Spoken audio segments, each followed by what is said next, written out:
पूज्य गुरुदेवांच्या चरणामध्ये नतमस्तक होऊन उद्या हनुमान जयंतीच्या या महान पर्वावर श्री गुरुकृपा वारकरी शिक्षण संस्था आळंदी वायाळ महाराज गुरुकृपा पचवली आणि ती समाजात वाटणं चालली. गुरुकृपा पचवल्यानंतर ती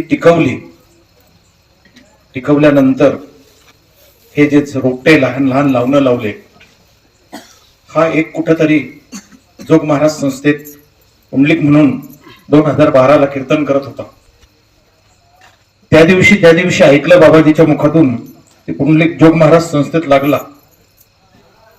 मायबापांनो, एक संत जोग महाराज संस्था म्हणजे ही सोपी संस्था नाहीये. अखंड वर्त ब्रह्मचारी राहावं लागतं, अख्खी ज्ञानेश्वरी पाठ करावं लागते आणि एकही सेवा घ्यायची नाही, एकही मूल्य द्यायचं नाही आणि घ्यायचं नाही. या संस्थेतून या माणसाकडनं असे विद्यार्थी घडलेले हे सगळ्या गावकरी मंडळींना विनंती आहे की महाराजांकरता एकदा टाळ्या वाजवा. हे लेकर छोटे छोटे, तो जो इकडे उभा, काय नाव महाराज तुमचं? ओम. कुठला आहे तुम्ही? मलकापूर पांगरा बुधवळ. जवळ काय घाबरतो काय? हा, हे बघा, हे आपल्या गावातले लेकर आहे, हे तुमच्या माझ्यातलेच लेकर आहे आणि हे लेकर जरा टाळ घेऊन उभे राहतात. काही का न हो मामा मायबापांनो, आपण 5-50 लोक जमलो तर यांची ताकद तर यांची एवढ्यात की 50 ते 100 लोक जमवण्याची ताकद याच्यामध्ये, याला हिंदू धर्म म्हणतात.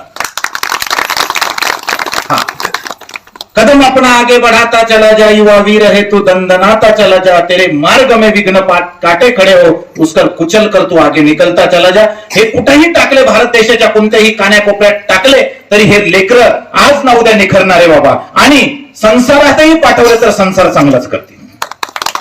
हे काम गुरुकृपा वारकरी शिक्षण संस्था करून राहिली. मायबापांनो, गावातल्या बंडचा बंड मुलगा कितीही बंड असू द्या, संस्थेमध्ये पाठवून द्या तुम्ही. हा माझा पुतण्या आहे, उभा राहा. हा माझा पुतण्या आहे स्वतः. अजून एक काय नाव त्याचं? वेदांत. एवढा बंड की मास्तर लोक, हा नाहीये ज्याला तो वेदांत, तो एवढा बंड होता की मास्तर लोक काठ्या तोडून मोकळे झाले होते त्याच्यावर, की तो बापालाही उरकत नव्हता, आईलाही उरकत नव्हता. आणि मास्तर त्यांचे टीचर जे सांगत होते, मास्तर म्हणत होते, महाराज याला इथनं घेऊन जा तुम्ही, बाबा तुमच्या मुलाला तुम्ही घेऊन जा, आम्ही याला शिकू शकत नाही. तो संस्थेमध्ये आला, संस्कार लागले आणि आज घरी गेल्यानंतर तो 4-5 दिवस मोठ्या मुश्किलने राहतो आणि संस्थेत येऊन राहतो. हे संस्थेचे नियम आहे. म्हणून आपण चकोरीत राहणं गरजेचं आहे. जसं हनुमंतरायाने चकोरीत राहून रामाची सेवा केली, तसेच गुरुकृपा वारकरी शिक्षण संस्थेमध्ये बाबाजींच्या सानिध्यात मी असे कितीतरी विद्यार्थी घडताना बघितले. मी आदनमधनं बाबाजींचं दर्शन घ्यायला जात असतो. मी एवढा मोठा नाहीये, मी त्यांच्या चरणावर नतमस्तक होण्यासाठी जात असतो की संतांच्या चरणावर, त्यांनी आजच सांगितलं ना, संतांच्या चरणास व्हावे विलीन, असंच म्हटलं ना मी. हा, संतांच्या चरणावर विलीन व्हायला जायचं असतं. आपण भेट द्यायला जाणारे एवढे मोठे नाहीये माताजी. मी तुम्हाला दर्शन घेण्यासाठी मी तुमचं आलोय, बरोबर आहे का? मी एवढा मोठा नाहीये की माझं दर्शन घ्यावं कोणी. आणि आपण नामासोबत जुडाव, नामशक्ती सोबत. हे मुलं सकाळी 5 वाजता उठून प्राणायाम, जप, खाली हॉल आहे. आम्ही संस्था बघितली होती बाबा, पत्र्याच्या ह्याच्यात होती संस्था. ज्या वेळेस 2012ला आम्ही संस्थांमध्ये गेलो त्यावेळेस भाड्याच्या ह्याच्यात होती, भाड्यातून पत्र्यामध्ये आली, पत्र्यामध्ये आज डबल मजली बिल्डिंग झाली. ही हिंदू धर्माची सेवा आहे, हिंदू धर्माचं काम आहे आणि त्यांच्यावर गुरुची कृपा आहे. मायबापांनो, त्यांनी जो मार्ग निवडलेला आहे, आपणही आपल्या जीवनात, त्यांनी जसं सांगितलं, तुळस, गाय आणि हिंदू धर्म, 3 गोष्टी आपल्या ह्याच्यातल्या काही का होईना, 33 कोटी देवामधून एखाद्या कोणत्याही म्हसोबाला तू पकड. आमचं कोणाला काही म्हणणं नाही, फक्त आपले 33 कोटी देव सोडून तू दुसरीकडे मरू नको, बस जाऊ, हेच म्हणणं आहे. प्रत्येक संसारिक, प्रत्येक हिंदू धर्मातल्या प्रत्येक माणसाला हेच सांगणं आहे की तू कुठेही जाय, मसोबावर डोकं आपट तुझं, पण तुझे 33 कोटी देव सोडून तू दुसऱ्या देव जाऊ नको. कारण की हिंदू धर्मामध्ये एवढी किमया आहे, एवढी किमया. वारकरी शिक्षण संस्थेचं वर्णन करावं किती तेवढं आहे. कारण की हिच्यातले काहीच विद्यार्थी इथं दिसतात. बाकीचे विद्यार्थी ज्यावेळेस हा सगळा पंडाल कधीतरी भरलेला दिसन, अनंत भाऊ वाकडे साहेब असा स्वर्ग वाटतो. तिथे गेल्यानंतर असले हे गोंडस मुलं असे कीर्तन करतात आणि त्यांच्या मौज मध्ये असतात. आता कसं हे थोडस आपण नवीन हे आपलं अजून हे यांना तिथं यांचं गायन वगैरे काय होतं महाराज. खरं यांचं दर्शन घेण्यासाठी एखाद्या दिवशी तुम्ही जर आळंदीच्या क्षेत्रासारख्या महान पर्वावर जर आले तर निश्चित गुरुकृपा वारकरी शिक्षण संस्थेला तुम्ही भेट द्या. आणि वायाळ महाराज यांनी घडवलेले मुलंही कधी समाजात बघा. मला तर नाही असं वाटत हे जे बरेचसे मंडळी घडतील. महाराज सद्गुरु कृपा हो तुमच्यावर. अजून बाबाजींचं नाव हो. तुमच्या गावातील कोणी मधला वड मुलगा असन तर आमच्या संस्थेत आणून ठेवा. आम्ही त्याला सूत्र करू असं मी महाराजांच्या वतीने बोलतो तुमच्यासोबत.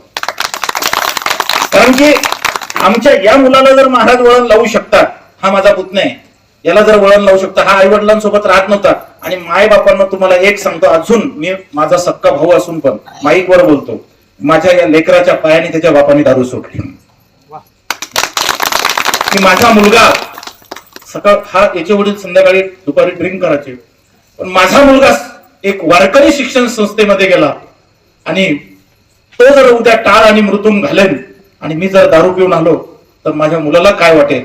या संस्थेने या संस्काराने माझ्या भावाने गेल्या 6 महिन्यापासून दारू सोडली. मी महाराज असून पण तुम्हाला सांगतो, माझ्या घरचं मी तुम्हाला काय सांगतो की एक मुलगा आपलं आयुष्य बदलू शकतो.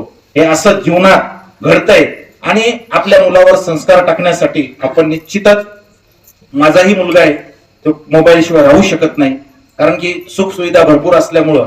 आणि ह्या गोष्टी तुमचा मुलगा तुम्ही काय करता, मोबाईल देताना कोणी असू द्या, लेकरं आईने ठरवून टाकलेलं आहे.